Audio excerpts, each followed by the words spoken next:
Welcome back to PMCertDC podcast from me, your host, Nathan Kerr, MS PMP. I am the lead trainer and a co-owner of PMCertDC, located in the Frederick, Maryland, Rockville, Maryland, Hagerstown, Maryland area in the greater Washington, D.C., Baltimore region. We are also available anytime, anywhere, online at pmcertdc.com. Today, I would like to speak in this podcast about getting your next job as a PMP, which is a project in and of itself. Why? Because, well, as we all know, a project is defined by PMI as a temporary endeavor undertaken to create a unique product, service, or result. In this case, the result, a new job. It may be a new niche or a better paying job or a job with a better cultural fit. So, now that you have your PMP, you are more marketable. You can demand a good salary. PMPs on average make 20% more than project managers without their PMP. Also, as discussed in a previous podcast, when recruiters are looking for you, they are searching directly for a PMP to declutter the noise out there of all the other applicants out there. Remember, a recruiter has a definitive amount of time to achieve their service or result, which is landing the next great person for their client or their company in the case of a corporate recruiter. Now, keep in mind though, if you're switching niches, you may want to move to a more entry or mid-level job, which may result in a short-term pay cut until you build up that resume in your new niche. We will talk more about that in a second. First things first, ladder effect if possible. Passive candidates are always more marketable and can demand higher salary.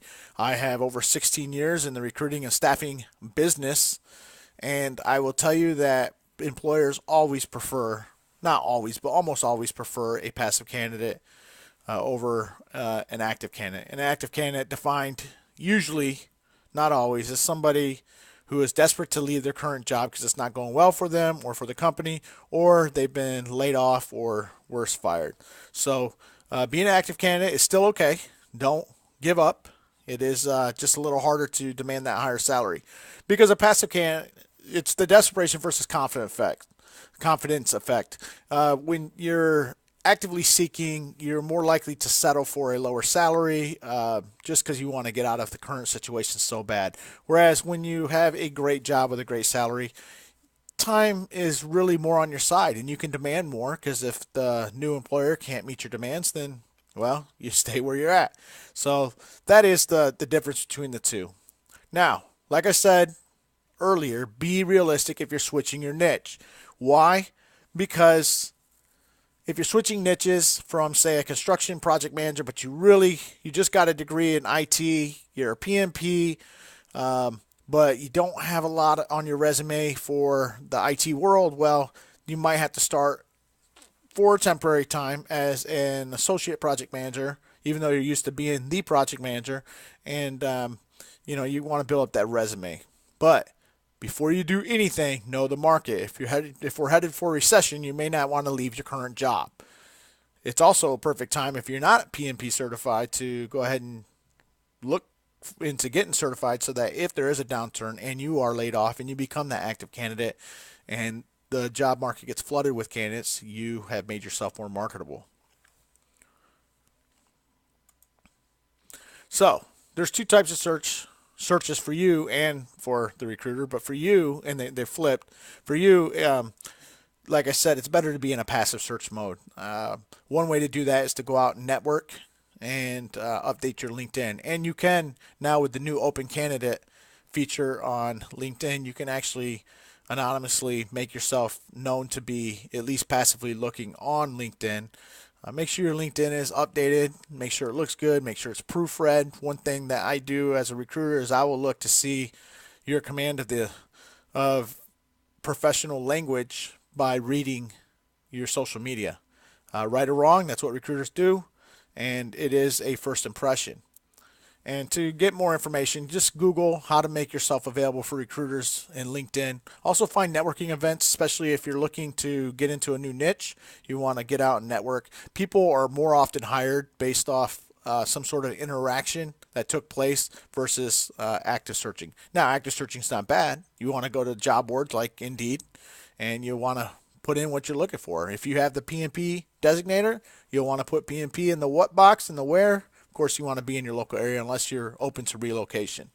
And it gives you a lot of insights. Also, on the passive search, before you ever interview, and this should go without saying, research the company, peel back the onion. Don't just know a couple of the top things. Make sure it's a good fit for you culturally, and also know all about their company. And search the internet and be prepared before you go into any sort of job interview. You can also see what average salaries are. Indeed does a great job of doing salary estimates. If you look to the left-hand side here, you'll see that there are salary markers for the jobs. You can actually click on them and it'll show the jobs in between the 80,000 or the 80,000 above. You can click 95,000 above. As you can see, PMPs are in high demand, especially in the IT field, but not just the IT field, in the construction field I'm seeing recently. And you can see what kind of salary demands you can look for or ask for. Now, remember I said that this is a project in itself, so as a project, you'll of course want to go through all the different areas, identify your stakeholders, prepare, anything that goes into being a PMP and to studying the PMP. And one of those is using a free tool that I like to recommend called Trello. The job search can be a daunting task, and if you don't have anything like this, and we'll come back to this in a second, to keep you organized, then you may be out there just kind of doing what we say in the recruiting world, where recruiters kind of throw spaghetti at the wall to see what will stick. And that's not the kind of job search that you want. It's not the kind of project you would ever lead, so why would you do it for something that's going to benefit you personally? So every job seeker should be using a project tool like Trello. It's a Kanban type tool where you can arrange columns of logical steps in the process.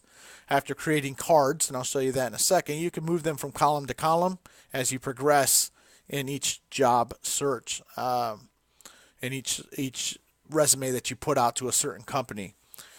Inside each of these cards, you can also attach the cover letter and resume for each job that you apply to. Another tidbit of information, if you're going to do cover letters, which I highly recommend, and oh, by the way, old school thank you letters after an interview, you'll want to put those, you'll want to first tailor them towards that specific company and that specific job, and address that specific person, say that you know that you're going to interview with, or is a decider, or that you did interview with in case of a thank you letter.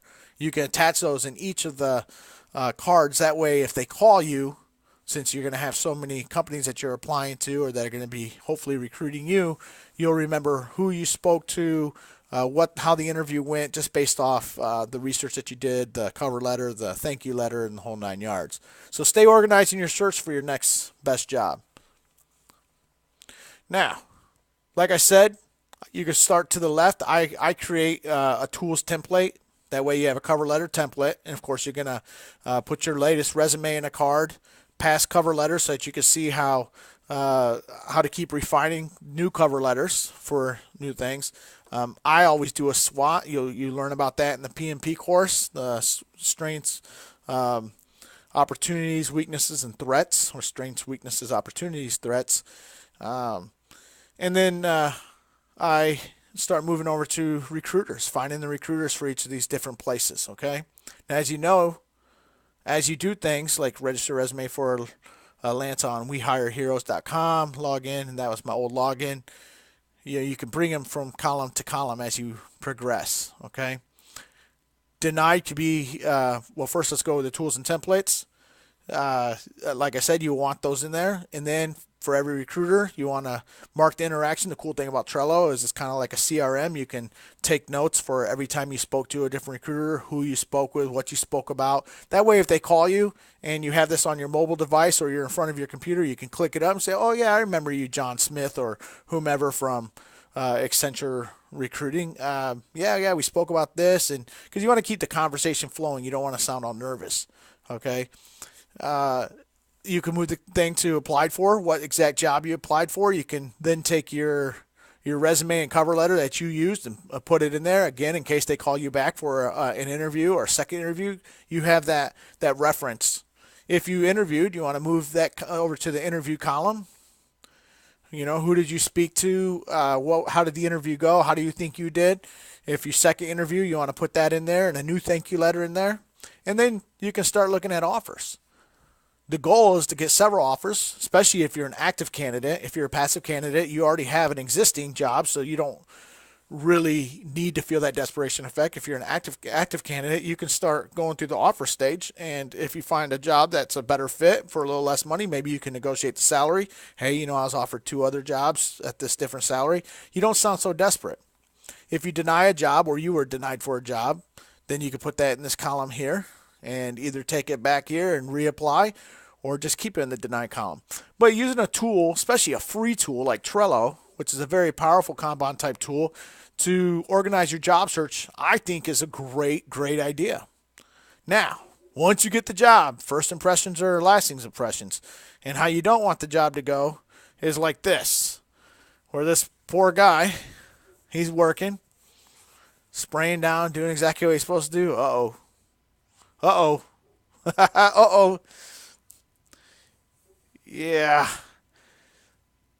If you do all that work for a great job, you probably don't want this to happen or anything like this to happen. Again, my name is Nathan Kerr.